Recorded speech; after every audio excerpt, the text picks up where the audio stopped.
First of all, I want to let you know that our secretary is not here today. Again? Really? Yeah.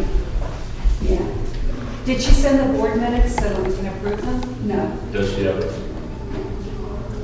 So I want y'all to know that I realize this is the third meeting that she's missed, and I do know what our bylaws say. Our bylaws say that if you miss 3 meetings, then, you know, you are basically, you know, up for being brought before the board and perhaps removed from the board. So I've sent emails, I've made phone calls, I'm not getting returned messages back from her. So I'm thinking that it's probably not, that's not a good sign. So I'm going to set up some kind of meeting. We're going to have to go knock on her door and figure out what's going on, and we will get this taken care of. Because, you know, obviously 3 months without meeting minutes is not a good thing. So one of you will maybe take some notes today, and we'll get it taken care of. So one of the things I wanted to do was pass out your board brag sheets. You should all have a piece of paper in your file there. If you will fill that out for me and send that back so that I kind of know what work you've been doing on behalf of the chorus this month, that would be very helpful. So, any other before we get started, any other little issues? Yes. And as we do our brag sheet, if you have the app on your phone for daily conferences, if you've been following it, down at the bottom is a link for the survey, or if you like doing it manually, the surveys are in the back. Right. PSA from GALA. Thank you. Okay. So thank you all for being here on time. I really, really appreciate it. We're going to go ahead and get started. So I wanted to let you know kind of what my thinking is, since we're kind of starting a new session as a board together. I'm so excited about this year. We have such an incredible product. You know, ever since festival, when the chorus did such a wonderful job, we just got so many compliments, and it just really rallied the membership. And you know, so thinking about how to capitalize on that as a board, you know, we've really got some important work to do. It's our job as a board to make sure that we have the resources in place to support our incredible product. So the ways that we're going to be doing that this year, as we agreed about in our planning session, is we're really going to focus on finances. So we've got some special event fundraising coming up. We have our board give or get. We have our individual donor campaign as well. So we're going to be talking about, you know, throughout the year about ways to bring in more donors, how to capitalize on our special events, keeping tabs on how we're doing as individuals, and evaluating ourselves as board members. So those are some of the things that we agreed that we would work on as a team. So I'm excited to get started on that. Oh, I'm so sorry. Hi, Mindy. I'm so sorry. We're glad you're here. That's so good to see you. Just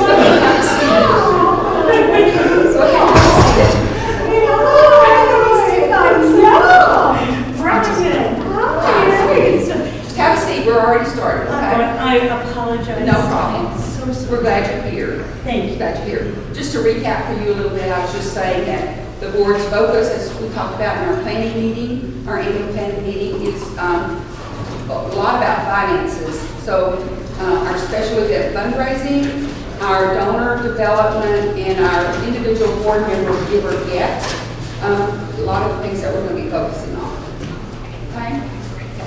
So moving on, if we could have the treasurer's report, please. Here it is. This is the treasurer's report.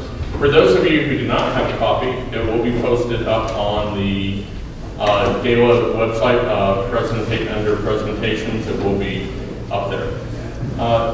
But unlike the secretary, I have my report. And it's got a bunch of numbers. Some are red, some are black. But it looks good to me. It's on my computer. I use Quicken. There it is.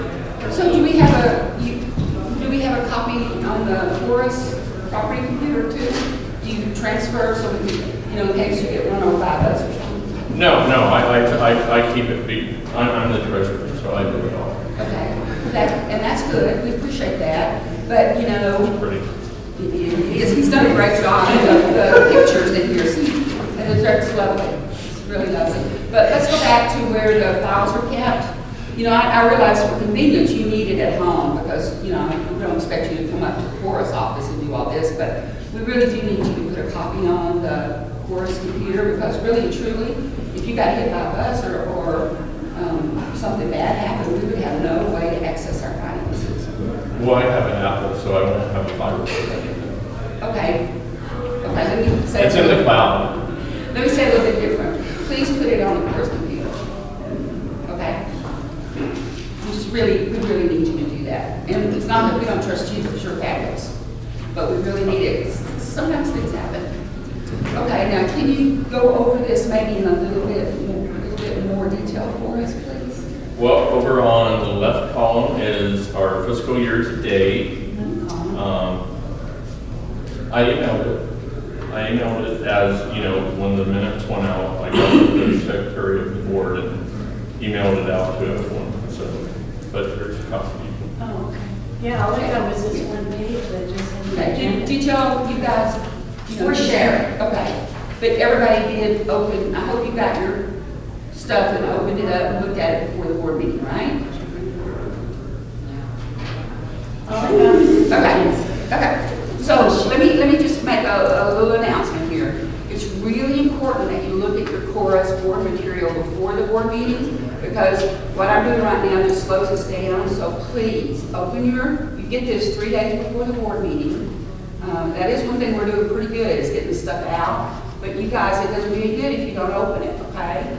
So I know you're really busy people, but go ahead and look at your stuff ahead of time, okay?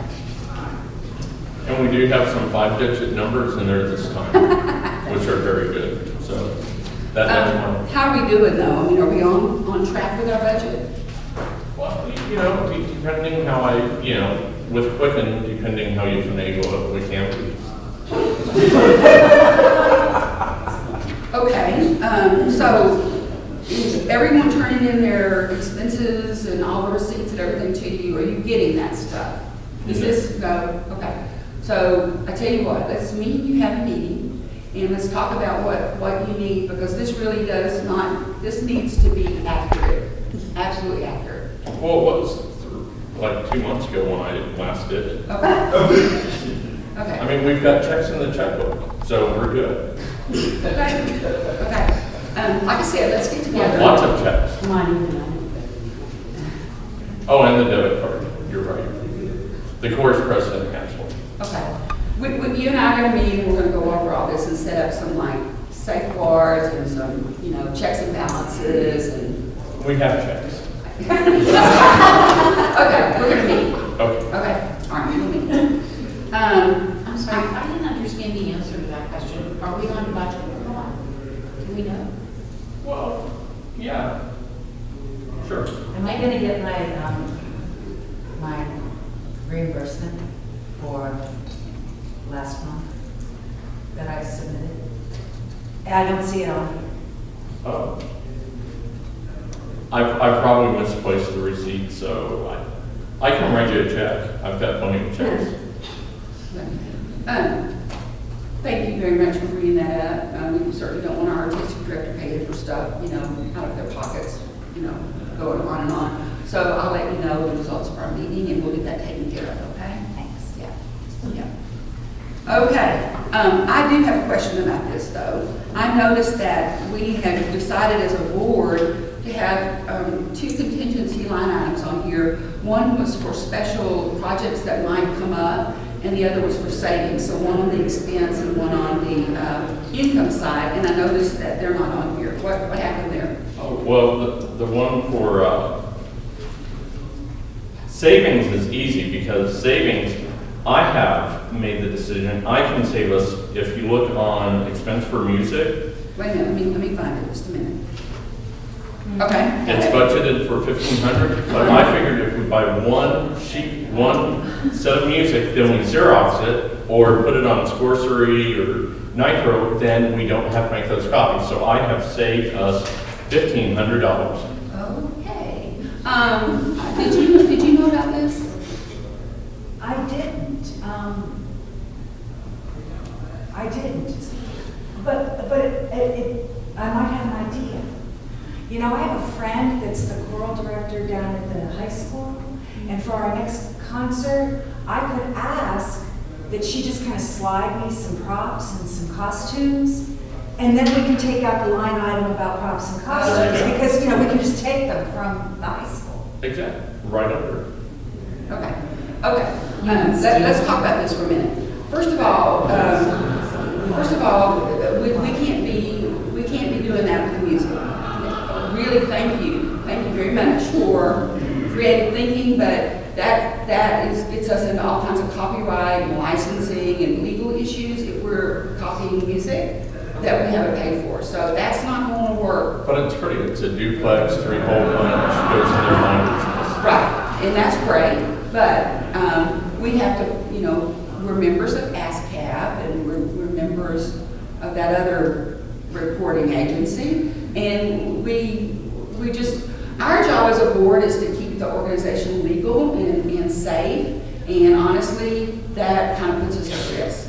Because in pretty common language, that's basically stealing, copywriting stuff, so we can't do that, okay? So we need to put that money back in the budget, and it's kind of like stealing from costumes and props too, if we're taking stuff without official permission. I kind of felt that way, but I thought that if we were doing it with music, we could do it with props and Yeah, well, costumes, let's don't do any of it, okay? That's fine with Yeah. me. But we put our stamp on the Xerox copy. That has nothing to do with it. We really have to pay for a sheet of music for every member that we're actually singing. But we are growing exponentially. Right. That's a lot of money. Well, it's our job as a board to make sure that we resource. have the resources necessary, and music is definitely a resource. So we're going to have to figure out a way to make the money, because we're not going to do that, okay? Okay. And you're clear on that too, right? Yeah. Okay. I'm with you. Okay. And if we need to rent those costumes and props, you know, they're not going to charge us much, and we'll figure out how to pay for it. Okay? And they might even just do it gratis for like Yeah. a ad in the program or something. Yeah, and that's good Yeah. thinking. Yeah. That's really good. I'll talk to her. Okay. All right. Okay. And the financial committee just figured since it was discretionary, we take the line item out. The financial committee decided that. Okay. overnight. And why did y'all decide that? We don't need, Okay. we're on budget. Is anybody else like feeling a little concerned right now? I feel like I'm kind of like, you know, doing all the talking here. Could someone else speak up and help me out here, please? It sounds crazy to me, but I'm a non-voting member of the board. Well, you know, I'm like brand new to board service, so, and I don't really know much about financials, but I mean, he's the treasurer. Isn't he the one that's in the best position to make these kinds of decisions? I don't know. Okay. All right. When the board takes a vote on something like we're going to add line items to the budget, that is like passing a law for the organization once the board votes on it. So we really, you know, God bless the finance committee. We appreciate the work that they do, but really and truly, you can't just add in the lead stuff without bringing it to the board to talk about. But what can such a nightmare to work with? I understand that. After you have to amend it and all that. Okay, so maybe we need So to it's give you just- some help with learning how to use Quicken and make it easier. Would that be helpful? Sure. Okay, so you can't just dump those out line items, okay? So let's get those back in the budget, and when you and I meet, we will also talk about some workshops and stuff that might help you feel more comfortable, okay? I may be able to help you with that too. Oh, that'd be awesome. That would be awesome. Thank you. All right. Any questions for the treasurer? I realize we have some stuff we need to take care of, but we'll get that done. What else? Any other questions? Okay. Then we're moving on to our artistic director's report. Things are going great.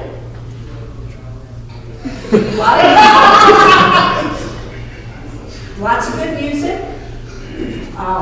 We're going forward with our fall concert. It's called Hungry for Justice, and it's all about food. and fast food and GMOs and gluten-free, casein-free, and lots of interesting repertoire. We're doing Eric Lane Lawrence's Caffeine Overload Polka. Lots of good stuff that's happening. Excuse me, but our audience attendance has been really down, and it really is, I think, our fiduciary responsibility to, could you please give us a list of the songs that you have established so that we know and can approve what it is that we're going to be having in our concert? You want me to give a list of songs, the repertoire? I would like that we had the repertoire prior to our singing it, and preferably now, so that we would have time this meeting or next meeting to approve it. We really have to watch our numbers and our ticket sales, and I'm not really sure about food. Well, isn't this our job? You have a fiduciary responsibility, and I have an artistic responsibility. Okay, or ladies, women. First of all, this is a sensitive topic.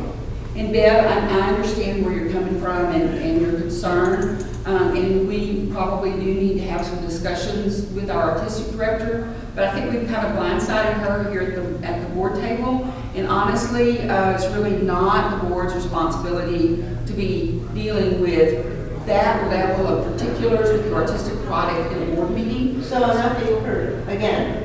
Okay, so I'm hearing you, but I'm saying that this is not the best context. I'm really sorry. Why don't you just come to a music committee? That's when we talk about all this stuff. You could just come to the music committee meeting. That would be a much more appropriate place and much more appropriate way to deal with this right now. But aren't we her boss? Yes, you are her boss, but we have hired a professional. She has a job description, and our job as a board is not to micromanage, but to provide resources and to provide guidance. So if we're feeling the need to provide guidance, we need to go about it through proper channels and not blindside her at a public board meeting like this. Nothing personal. Okay? Or is it? So obviously we've got some feelings about this issue, and we will talk about it more, but let's do it, let's just go through the proper channels. And certainly anyone is always welcome at any committee meeting. Let's just start there. But if the board has concerns about attendance and the revenue we're generating from the concert, that's really, we need to be talking about that at a much higher level. And then if out of those discussions comes guidance and instruction for our artistic director, then we take that information and go to her, in a different way, a better way. Okay? All right, let's move on.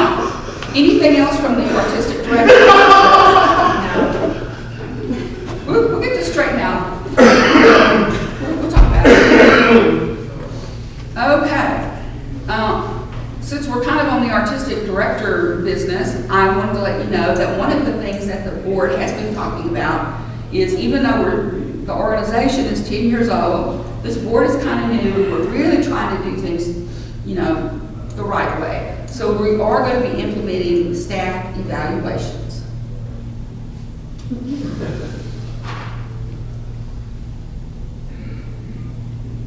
Wow. You want to see the repertoire?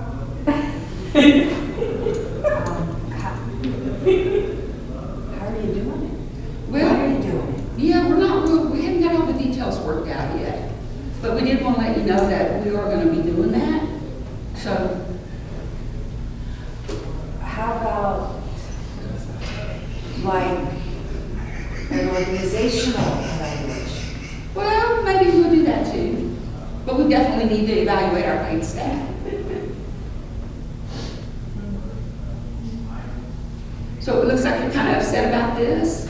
Well, it just does kind of feel like maybe there's some elephants in the room. Maybe there's some things that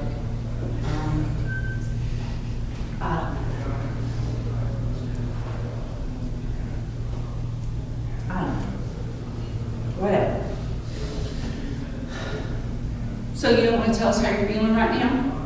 Well, I'm feeling a little defensive, and I'm feeling a little bit like there's something going on that I don't really understand, and I feel like I show up on Mondays and I work really hard, and I put in a whole lot of time that I don't get paid for, and I learn music, and I make practice files, and I write articles, and I'm doing all this stuff, and then I hear, wow, we're going to do an evaluation, and I didn't even know anything about it. Nobody talked to me about it. Okay.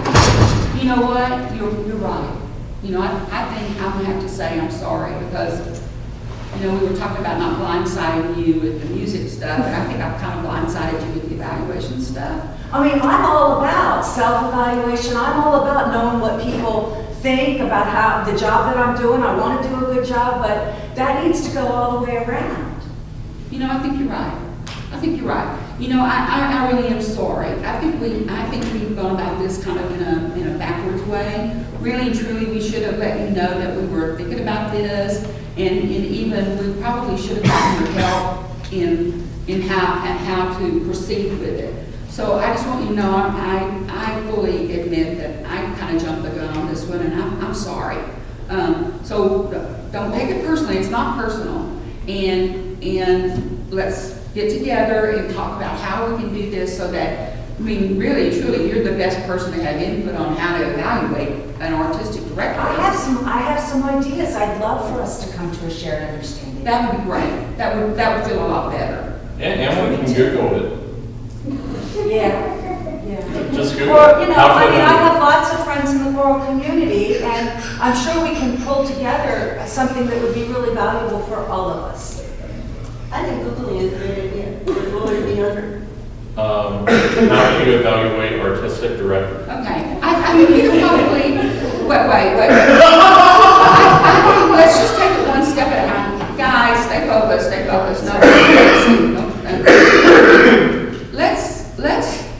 Let's just start over with this, okay? Would one of you ladies down at the end like to serve on an ad hoc committee, and let's get this started with our artistic director so we can do this in a more kinder, gentler way? I'd be happy to serve you on it. I think that's a good idea. You want it? Okay, We'll so, do it together? yeah, with the artistic director this time, Okay. instead of without her. I think we kind of maybe left out a key ingredient here. Okay. Okay, and I really don't think we need to Google, that's a great idea, and I appreciate the thing, but I think we have enough like human resources and we know enough other choruses, and we're a member of GALA, and we can pull together resources. We don't have to Google unknown sources.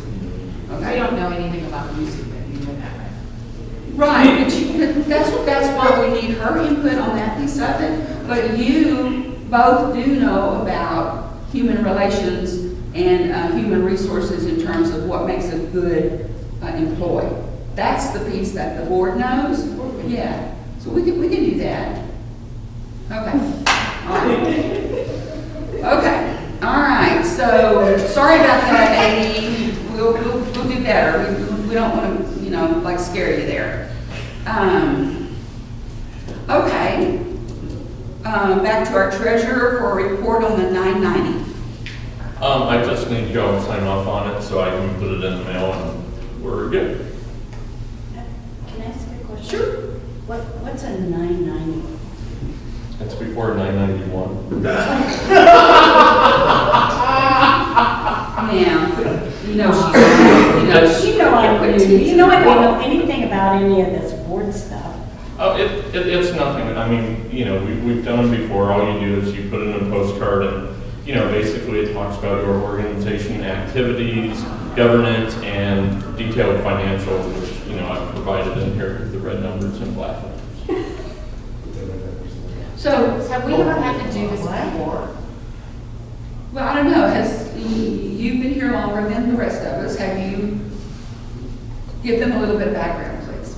But pretty much along with your taxes and all that, you file them, and pretty much it's in that, a 990 is filed 5 months on the 15th day after 5 months of the end of your fiscal year. If you don't have it done, then you can file for a 90-day extension. And basically we do that in, you know, like January, since, you know, our fiscal year ends in July. We just do it when we're passing everything. You know, we say pass the minutes, okay, yeah, have with those. Financial report, yeah, 990. So, I mean, all our names are on it because we're financially, legally, morally, and ethically responsible as board members. So just say yes and I'll put it in the minute. Okay, so are you telling me that the board's never really reviewed this in the past? They just sign off on it. Okay, all right, okay. Well, Yeah, I don't remember ever doing this. okay, so let's You know, just, don't worry about it, just postcard. Yeah, it's postcard, 5 by 7. okay. Yeah, but he said we're like personally Yeah. responsible. Well, that is true. You know, when you agree to be on a board of directors, you do assume legal responsibility and liability for the actions and the behavior and the functioning of the organization. Really? Yes. Nobody told me that. Okay, It's in the packet. okay. The board orientation packet. You didn't get an orientation? You know what, you're filling an unexpired term, and I bet that the committee didn't think that, since it's not the general time of year, I bet they didn't jump to the fact that you needed orienting too. I didn't get a packet either. You didn't? No. Okay. They're on my computer. Okay. Okay, so we have a couple of issues here today. First of all, I'm feeling like nobody really knows what a 990 is. And I also feel like, maybe people aren't looking at our P&Ls, our financial report. I don't want to use acronyms because that is confusing. So maybe at the next board meeting, would you take about 15 or 20 minutes and put together a little educational piece to teach us how to read the financial statements? Because we have people at this table that don't know how to read the financial statement. And would you also bring and give us a more clear idea of what exactly a 990 is? And if that means you have to file an extension, please file an extension, but I don't want people signing something if they don't know what it is. Okay? Okay. Okay. Does that feel better, guys? Okay. And Mindy, I'm sorry, and you other guys too, we obviously have dropped the ball with board orientation. And how can we expect you to come sit at the table and raise your hand and vote on stuff when you haven't been properly oriented? It's a real discredit to the organization and a disservice to you. So something else we're going to have to work on. Okay? Well, and it kind of makes me nervous. I mean, I don't know about you, but as a new person, it makes me wonder, like, what else don't I know about? Well, that's a legitimate I mean, concern. I've sort of overheard you saying something as I came in, and again, I'm so sorry I was late. My softball practice just kind of went on and on and on, and I couldn't, I know, it's like, two places at once, but you mentioned something about a give or get. Uh-huh. I don't know what that means. Okay. Is that important? Yes, it is. One of the main responsibilities of the board of directors is to make sure that we have the financial resources and the human resources in place to achieve our goals and our dreams. And a piece of that is that we want every board member to be a donor to this organization. And there's several different reasons for that. Granting entities look at our board of directors and ask, does your board give to the organization? And we need to be able to say, yes, 100% of our board members are donors. And secondly, it really does create goodwill between the board and the membership to understand that not only are the board members giving their time, but they're also giving their money to the organization.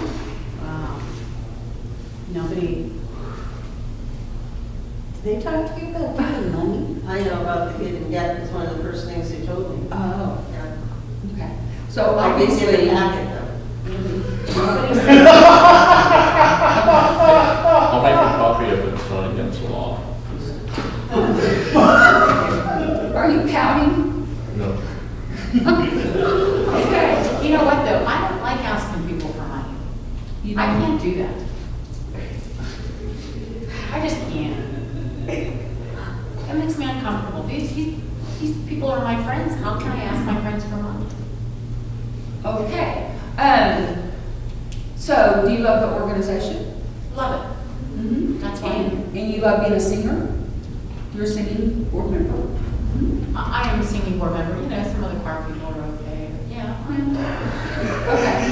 So, when you applied and when you came on the board, you know, I do know that we talked about the need to support this organization with our resources of time, energy, money, networking, and helping raise funds for this organization.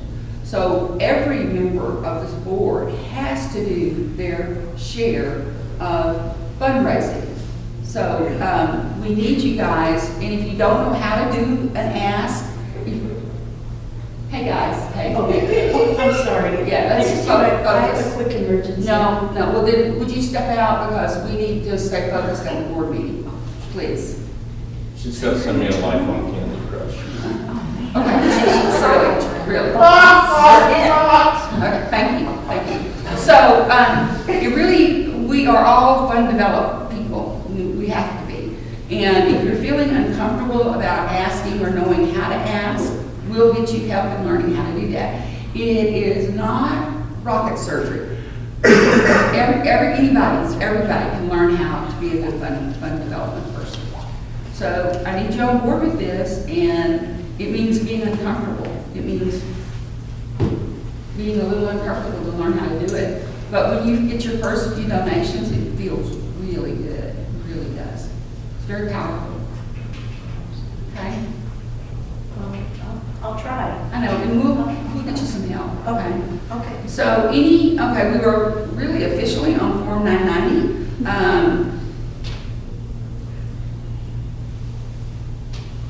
I do want to go back to fundraising for just a moment.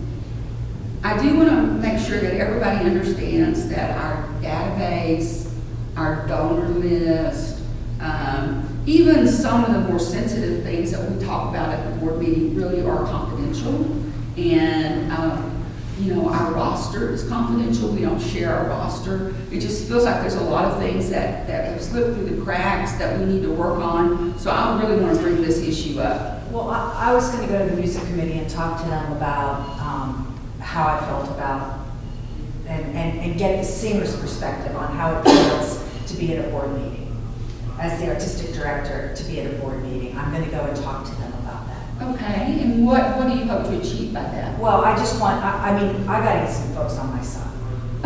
So I'm going to go and I'm going to talk to my singing sisters about the difficulties that I felt here today. Okay. Well, you certainly could do that, but I'm really concerned. I'm really concerned about that.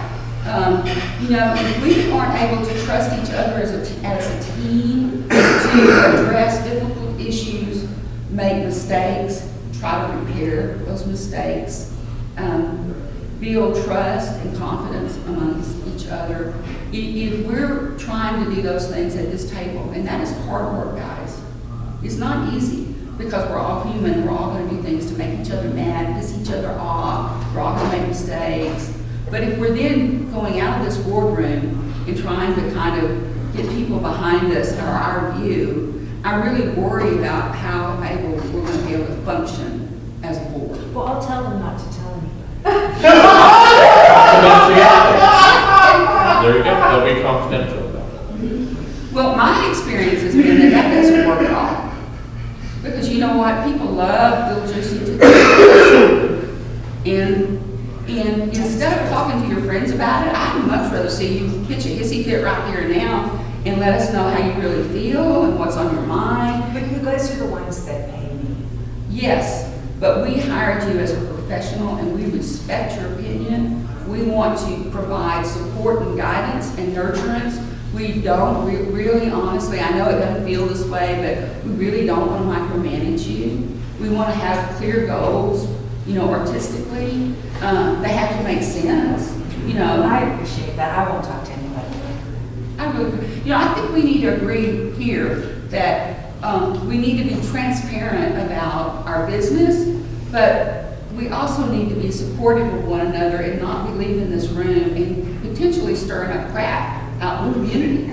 Because we are the ambassadors for this chorus, you know, and if we're talking bad about our own chorus out in the community, how is that really going to play out? How is that going to help this organization? And if y'all can tell me how it would help, you know, maybe I can be swayed, but I just can't see any way it will help. So we're all just supposed to hold hands and sing Kumbaya? No, ma'am. I'm saying we deal with stuff at the board table, even if it's uncomfortable. Okay. That does not mean we have to be nasty to one another. It does not mean that we have to speak disrespectfully to one another. It does not mean that we tear each other down as human beings. But if we can't disagree at this table, I mean, disagreement is awesome. Because I may have a set mind about something and you may disagree and say the one thing that I need to hear to make me see the issue better. But you need trust to do that. You do need trust, and so I can't trust you if you're out talking I appreciate that. trash to the chorus. I appreciate that. Hey, speaking of crap, you know, I have to get home to watch Scandal. What time is this meeting? Oh, that's gonna be good. Carrying a washing Oh, I got you. Pops. We'll tug safe. Okay, guys. From her net. Okay. Sorry. The best thing for us to do is stay focused so we can stay in our 2-hour time limit. I promise you, we will be out of here on time. There's no reason a board meeting should last longer than 2 hours. And we're doing okay, but we gotta stay focused. My But report thanks will be for the real little humorous interjection there. That was good. All right. Mindy, if you will talk about our biggest fundraiser of the year. It's our fall fundraiser. It's coming up the last day of November. If you'll give us a report on that, I'm going to step back and get a glass of water. So if you'll just carry on for a moment. Well, like I said, my report's going to be really short. Everything's fine. Great. Good. Wow. That was a great report. Yeah.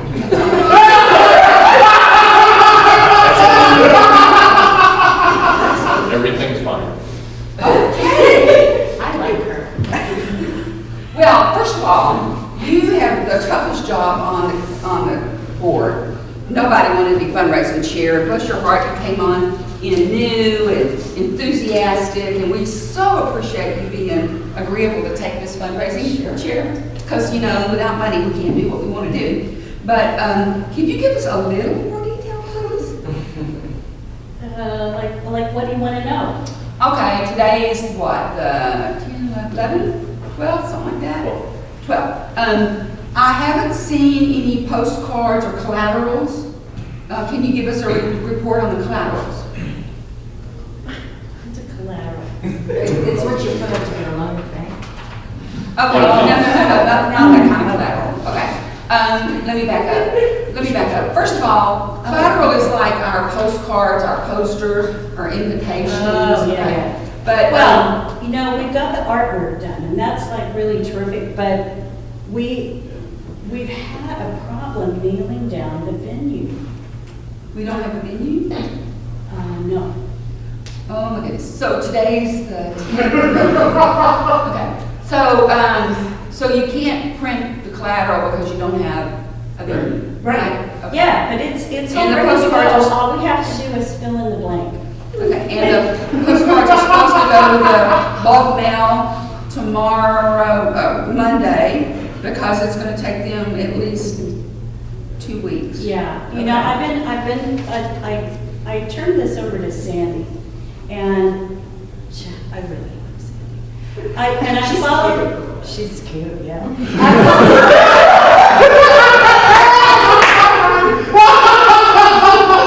I followed up with her several times, and, you know, we just keep missing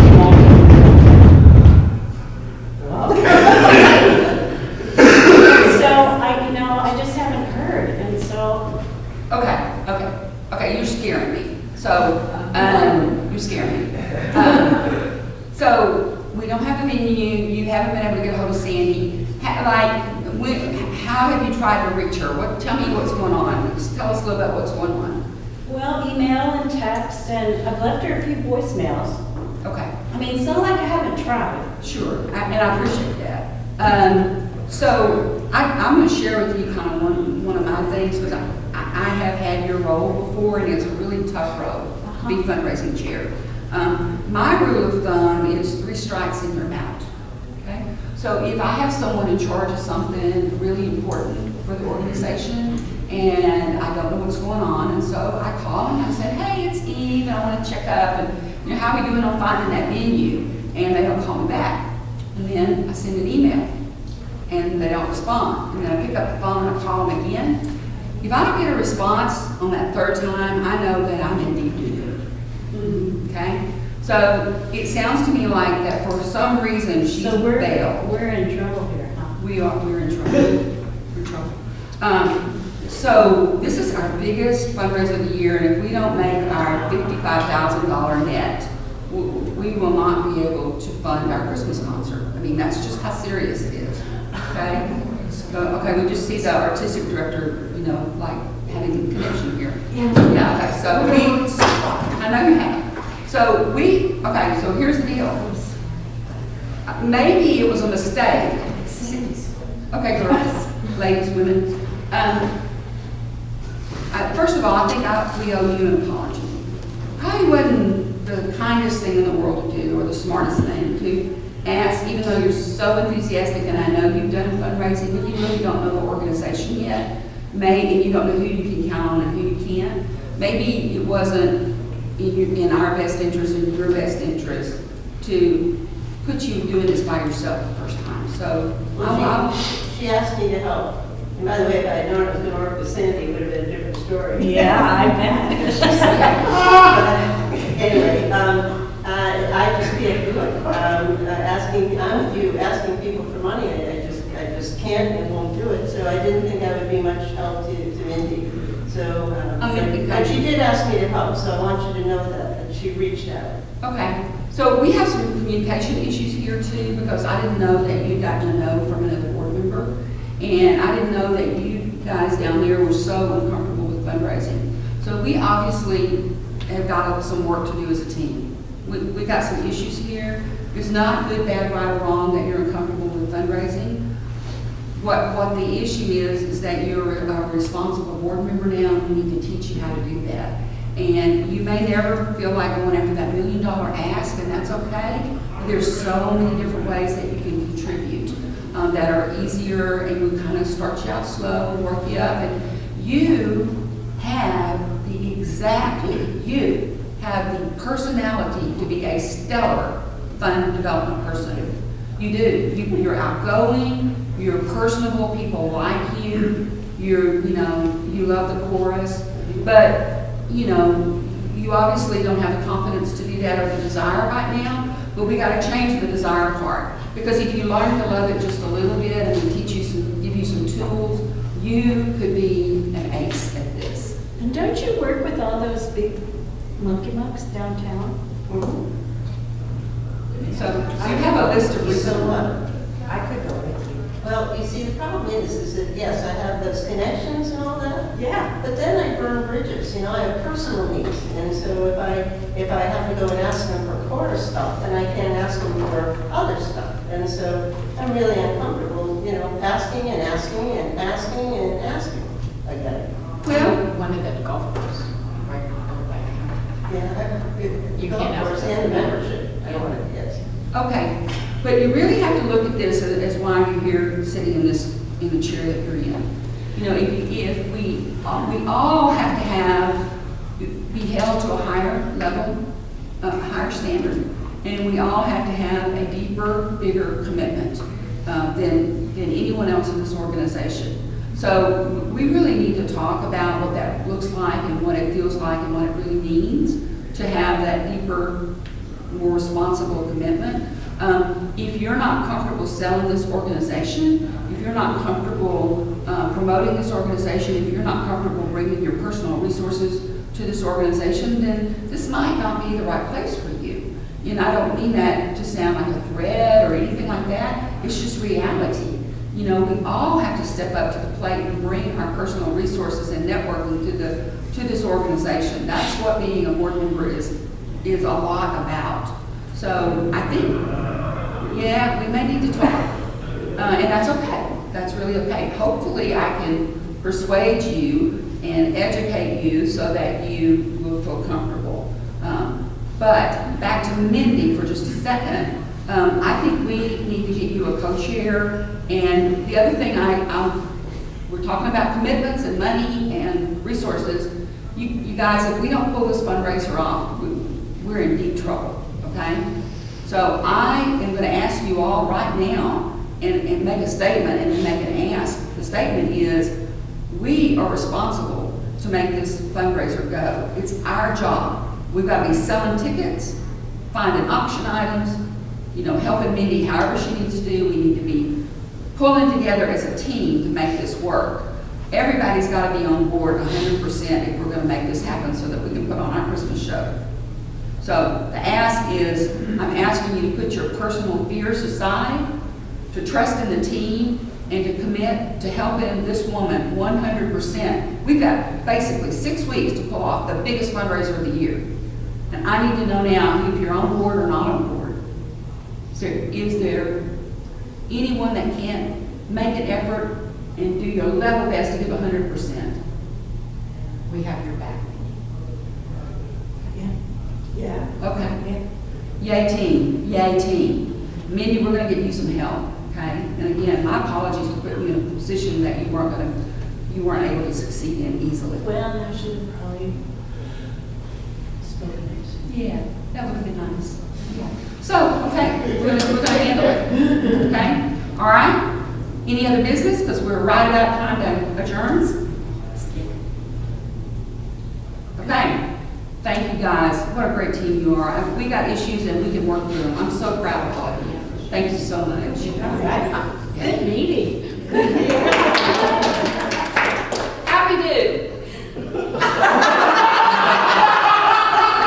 They're laughing at us.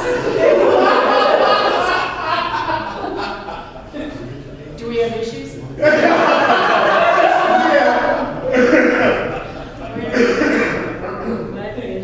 Did any of you recognize any things that you've seen in your own organization? Oh, yeah. Did you get any little hints about being open, honest, clear, direct, naming the elephants in the room? I hope the board chair was able to maybe model that you have to be fearless. You cannot be a board chair and be afraid to hurt people's feelings. But you can be a board chair that's considerate and thoughtful in the words that you use and how you address people.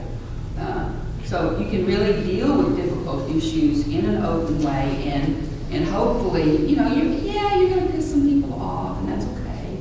But hopefully you do it in a respectful manner.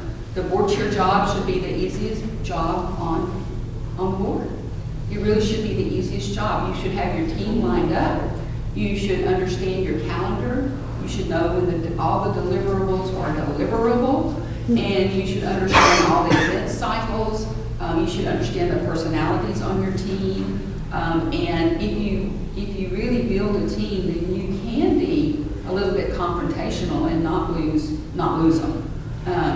So if you got people really doing what they're supposed to do, then your job's easy because you're just checking up on things. Your job is to make sure that things keep flowing, that things don't get lost in the crack.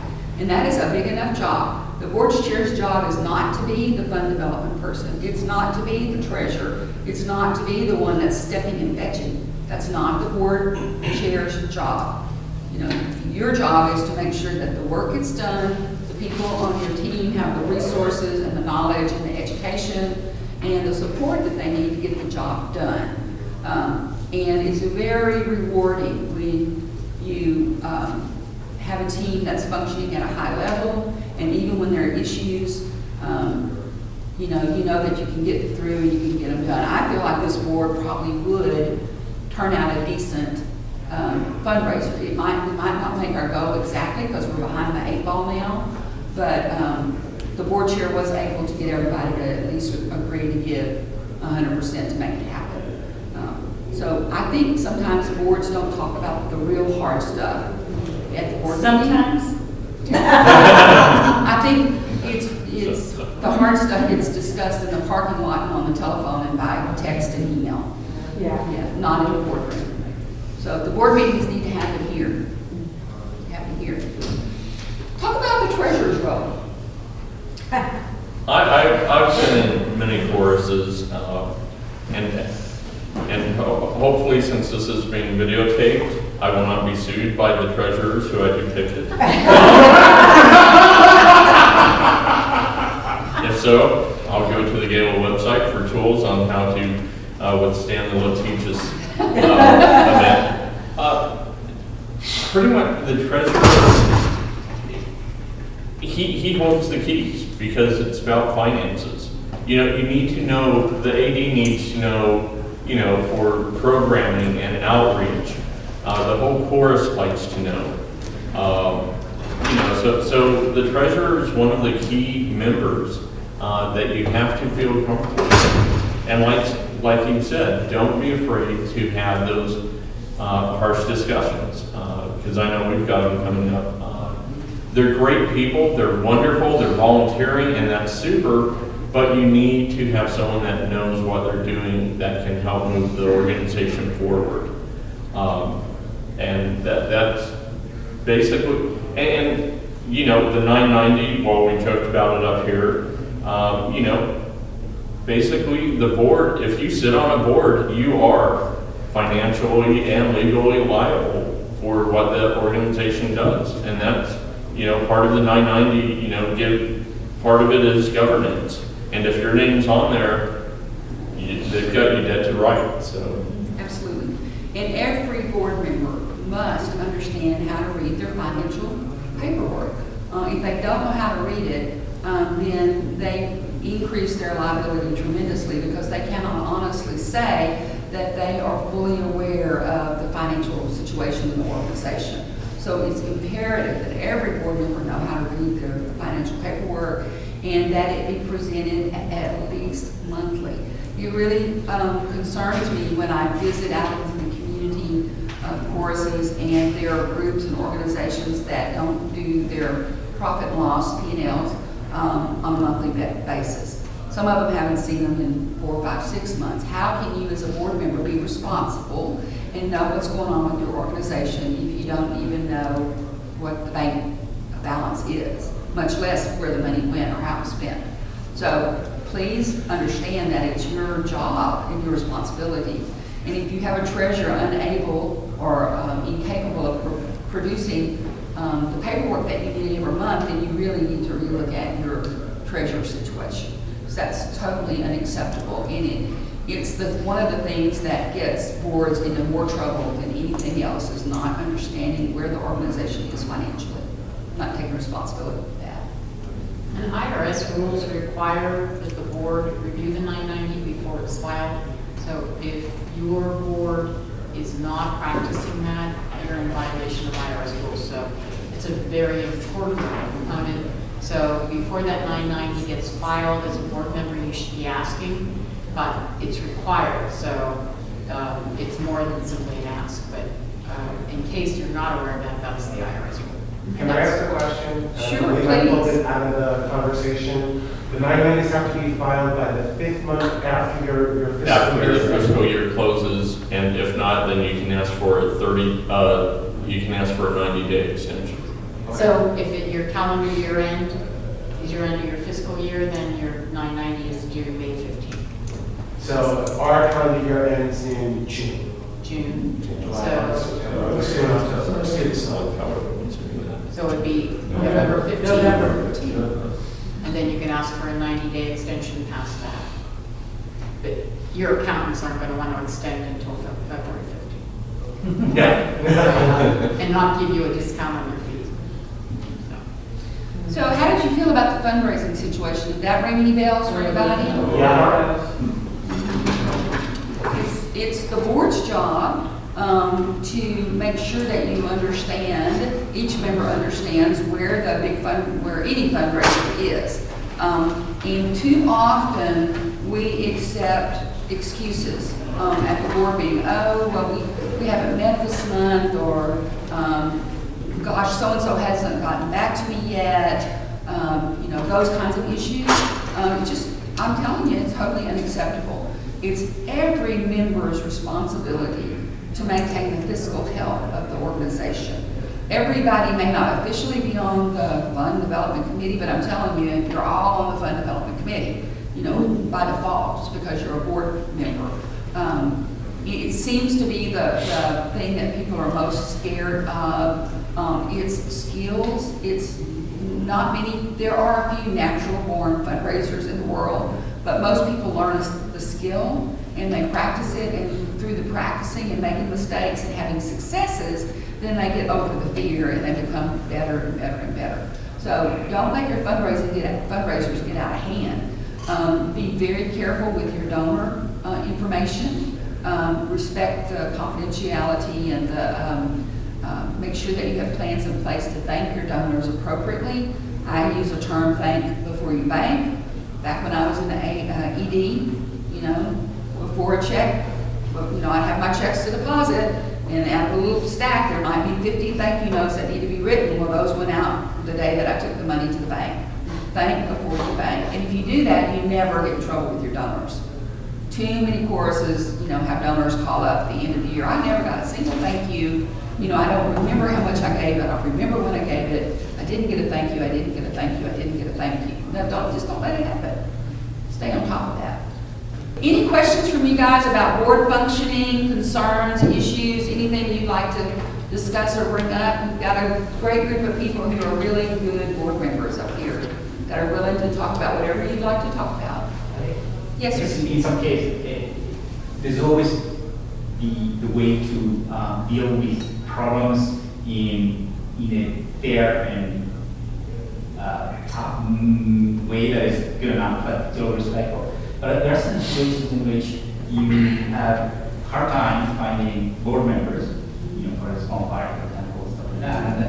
And then there are often people who are easy to say, well, if you don't like them, you know, find somebody else and I'll go for it. Obviously, those are probably not the best people to have on board. Yeah, when people say that to me, I tend to say bye-bye. True, but You know. sometimes, but then they still do work, and then you have problems replacing them, and so obviously they are trouble. I want to make a promise to you. When you are brave and you let someone who's troublesome go from a board or a chorus, and you close that door and you do it with grace and dignity, you uninvite them in an appropriate way, or you accept their resignation. If they say, if you don't do it my way, then it's the highway, and you say, okay, thank you very much, you know, we appreciate your service. When you close those doors, other windows will open. I've seen it over and over and over again. One of the things that maybe we could do better as GALA Choruses is learning how to recruit appropriate board members and getting the right people on board. It's not something that you can start 3 or 4 months before your election for board members. You can't do it that way. If you do, then you're going to take whatever you can find. And a lot of times that's a warm body. So it really should be a year-long process. There should be a board development committee in place, gathering names. The board should be, you know, out there whenever they go to a function and they meet someone and they meet a CPA and they go, CPA? Our treasurer's retiring this year. It's last year on the board.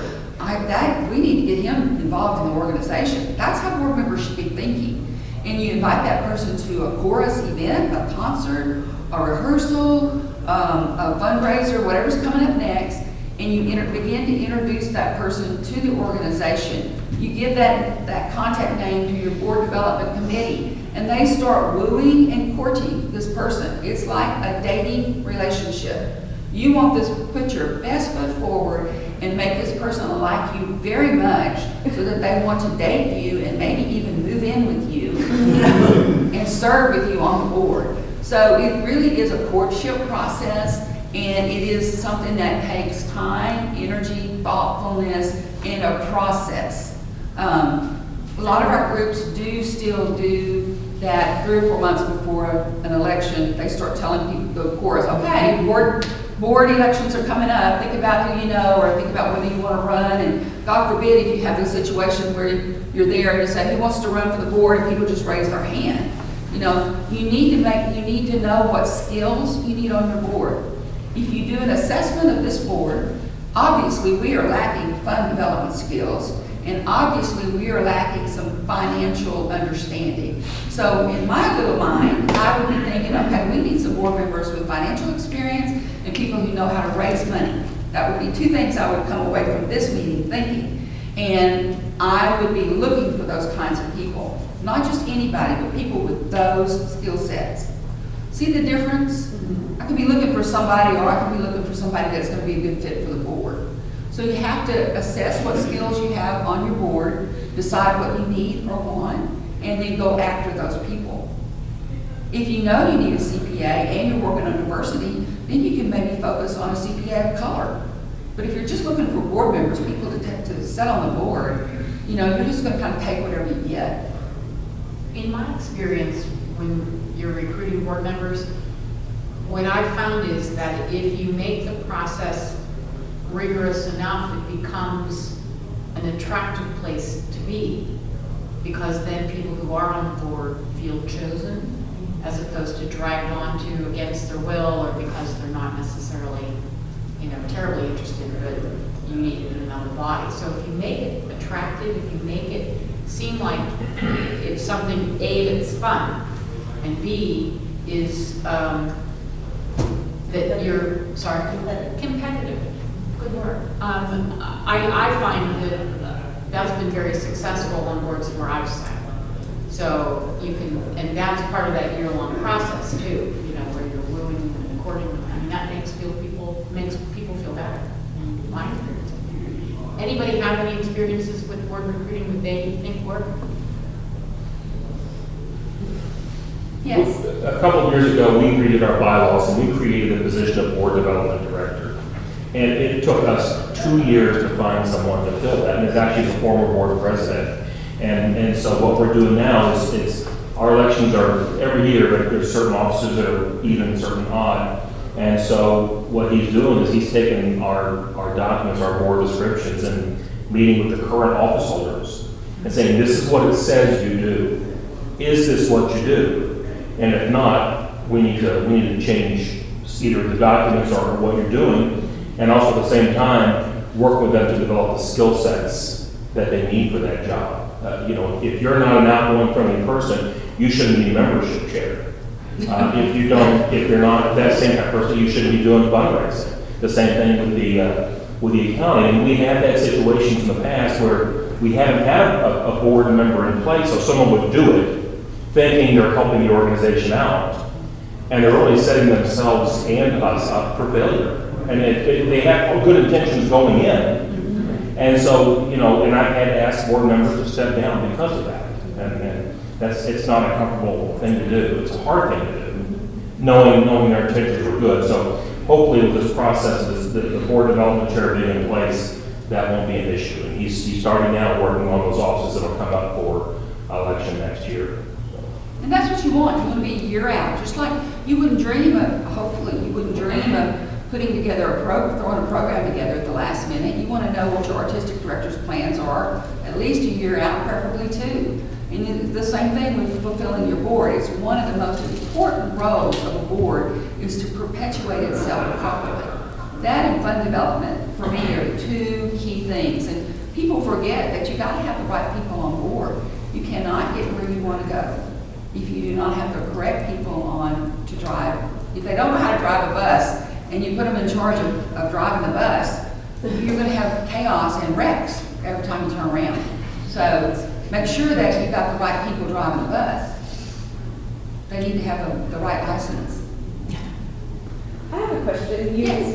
In the scenario, you were saying how Beth has this great personality and she'd be a great person to be doing fundraising, and don't worry, we'll get you trained and educated. Where would you point, what are some good resources to either teach people how to do that or learn how to do it? That's a great question. Thank you for asking that. A really big picture answer is, I'm sorry, excuse me. Very appropriate for a board. Very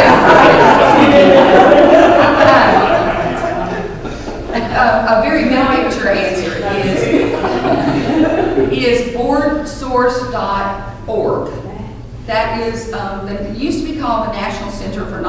boards, and now it's called boardsource.org. I believe every chorus should have a membership in that organization, and if you have a membership, you can buy the publications at 50% off, and sometimes even more than that with sales. There are some incredible books and pamphlets and downloads about how to be a good board member, how to be a good fundraiser, how to find the right people to be on your board, how to be a good board chair, any subject you can think of. This is their niche. This is their area of expertise. Also, a lot of the bigger cities have local chapters of Board Source, usually called Center for Nonprofit Management. A lot of the United Way cities that have a big United Way office put on seminars, for board people. So that's another, goal. Honestly, that's how I learned to be a board member. I joined a board. I'd never been on a board before, and I thought I loved it. I thought, but I really want to do it right. I don't know what the heck I'm doing. So I started going to the local Center for Nonprofit Management seminars.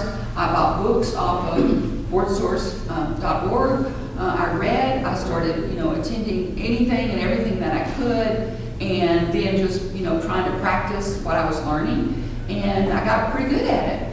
There really are resources out there. Look to other successful organizations in your community that have development directors, that are fortunate enough to have development directors. Usually nonprofit people are very generous, big-hearted people. If I said to another group's development director, we stink at this, can you please come talk to my board and begin to educate us about the proper way to make an ask to an individual donor? 99% of the time the answer is going to be, well, of course I can. And get somebody to come in. That's the other thing a board development person can do, is be responsible for helping educate the board in the areas it needs help with. And usually fundraising is a big one. How do you identify donors? How do you make the ask? How do you appropriately thank your donors? How do you make sure that people know about your special events? How do you prevent burnout? How do you maintain your database? If you don't have a decent database, you cannot fundraise. You cannot sell a ticket. So local people will be happy to come in and help you too. And there are even people that are have specialties in this area. They might charge you a little bit if that's their job, to teach people how to fundraise. But spending $300 and leaving with even 2 of your board members feeling good about asking for money might be well worth the investment. So, If also I would add to that, at least I am from She's really not a ditz. I'm from the Philadelphia area, and there is a Philadelphia Cultural Alliance, which is a nonprofit organization that's really designed to support the arts organizations in the larger community. And they have ongoing educational programs for board development, and they also do fundraising.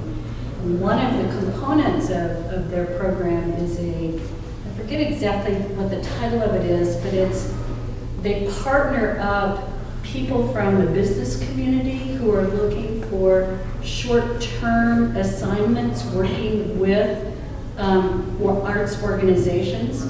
And you pay a small fee, I think it's like $100. And you can get like a marketing person to come in, or a tech agency for board. Sort of, yeah. And they work with you on a mutually agreed upon project plan. So several years ago, our chorus got a marketing person to come in to help us develop a marketing strategy, and then a timeline associated with that, particularly for concert promotion connected to that marketing strategy. So I'd encourage you to check with local quasi-governmental agencies as well. Arts Commission. Yeah, check out the Arts Commission. Absolutely. Because if they don't have it, they might want to, Yes, sir. And just to follow up on that, sometimes universities, if you have universities in your area, either for graduate or undergrad, sometimes they have marketing classes, and they will be assigned to work with a local nonprofit to develop a marketing plan or something like that. And we've had that in Seattle. I'm fortunate. Yeah, well, the Master of Fine Arts program. Like an internship. Any other questions from you guys? As for communication, sometimes there are in boards there are two opposite ways to look at the way communication happens. So basically, sometimes everybody knows everything, and which results sometimes having lots of emails floating around and stuff like that. Some people getting overwhelmed by that, and in other cases there are different groups or maybe the president or other people who want to concentrate information and just basically distribute, as little as possible so that nobody gets overwhelmed, but then some people would prefer to know more. And I guess, the easy question is that, find a way in between. But Well, I think the key is to come to a consensus, agreement amongst yourself as board members about what kind of and how much communication you want. So if at the first board meeting of a new term, the president said something like, okay, we need to talk about how we want to communicate with each other. So I don't want to overwhelm you with too much information, but I don't want you to feel left out either. So how does this board want to function around that? And get everybody to agree on something. It may be that if the executive committee meets once a month, the board may say, please send us minutes from that meeting and the agenda for the board meeting. And that may be all they want. Or they might say, well, we're new, we're scared, we want to know everything we need to know. Email us anytime something changes. But if you all agree upon it, then, and just remember, if you agree upon things, you've got the accountability factor. And anything, we take ourselves too seriously sometimes. Anything we decide about stuff like that, we can change. If you get 3 months into it and go, whoa, we didn't know that meant we were going to get 16 emails a week. Could we cut back to maybe 3? Change it. But if you're not talking to each other about it and making those kind of tacit agreements with each other, then then it's just you're going to get what you get. The other thing I want to address, because I've heard this come up several times at this conference, is the executive committee. There was a period of time where executive committees in the nonprofit world were expected to wield a lot of power, make a lot of decisions outside the boardroom, and kind of run things and then just bring that stuff back to the board. That, I want you to understand, has really changed, and that is not really how executive committees should function for the health of the board, the organization. Executive committees in most groups are authorized to act in the event of an emergency. That means you got a call from City Hall, the President of the United States is in town in 10 days, and they want your chorus to be on the courthouse steps singing. And they need an answer today. That is something, and you know that you're going to have to spend some money to make this happen for whatever reason. The executive committee needs to get together and make a decision about that because that's an important event that you don't want to miss out on. That's appropriate. Other than those kinds of big event deals, the executive committee can get together and meet and they can set the agenda, but they should not be making decisions behind closed doors, bringing it to the board, and then you expected to rubber stamp these decisions. That's not the purpose of an executive committee. It's truly not. You might as well not have other board members if the decisions are being made outside the boardroom. Now, they may bring recommendations, but they should also bring a written report about their meeting, just like every committee. This is just another committee of the board. It should not function any differently than the rest of the committees. They should bring a report of their committee, what they talked about, any recommendations that they have to the board, and the board should be fully informed. There should be complete disclosure. The only caveat that I have to this is if you are in the middle of some kind of staff crisis, an artistic director brouhaha of some sort, then you have a HR issue. And if your executive committee is your HR team, then they may have to make some discussions that cannot be sent out in email and things like that, because it would be very stupid to send that kind of private information out in a form that can be forwarded. So, in those kinds of situations are probably going to be a little bit more closed-lipped. But still, you go in closed session at the board and they tell you everything they talk about. It should be totally transparent. And if you have board members that are feeling disenfranchised, then that really needs to be addressed. Should not be disenfranchised. The board makes the decisions. The board. Yes? I was also gonna, about the communications, we're fooling around with a free project management tool called freecamp.com. And people can sign up individually, whether they want to get every single thing that's updated, whether they want to get it a text on their phone, an email, or whether they want to get a digest at the end of the day, or whether they want to get it once a month. They're still responsible for the information, but they can decide how they want to get it. Very good. Yeah, there's some wonderful tools out there. What else? Contracts. Do you think that in general, I mean, as boards are often, well, there are liable, financially and legally, so I think all board members are equally liable. So, in terms of contracts, should the board usually agree on all contracts, or to which extent is it okay to delegate most of the contract work and maybe even the finalizing of the contract to one person or to the president or something like that? Anybody have feelings about that? The whole board makes the review of all the contracts. Yeah. So it means that before the contract is out with the final version to be signed, the board looks at it and approves it. Absolutely. That's the only way I feel comfortable. Okay. Where that changes a little bit is when you get big enough and successful enough that you have an executive director, and I'm talking about a true executive director that is empowered to run the day-to-day operations of the organization. When I was executive director, it was my job to negotiate the contracts with the venues, to make sure that those fell within the budget, to make sure that they were legal, all that good stuff, and then I was empowered to sign those contracts because that was my job. Were you liable, or was the board still liable?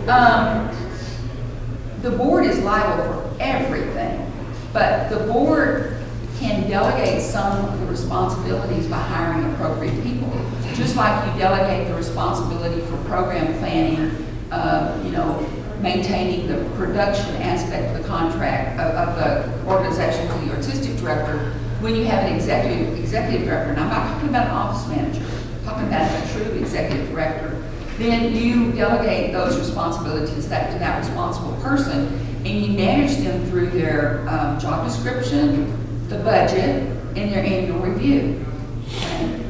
And I would add to that, and I agree with everything you said, remember that the executive director is signing as an agent of the organization. So the legal liability lies with the organization. There would not be personal liability on the ED's part, because when she's signing as ED, she's going to put her title after her name. So anytime you're signing in any capacity for the organization, if you're the treasurer, then you should say comma treasurer. If you're the president, you should say comma president. That would make it much more difficult to have personal liability if you're signing on behalf of the organization. So the key there is making sure you hire the right people that are responsible, ethical, moral, know their stuff, and don't give anybody a title that they don't know how to manage. A lot of groups go for their first employee and say, we're going to hire an executive director. And I go, really? Do you really want to hire an executive director at 15 hours a week at minimum wage? Is that really an executive director position? It's really not. Call it what it is. Don't call it something that isn't, because you invite all kinds of trouble internally and externally when you don't call it what it is.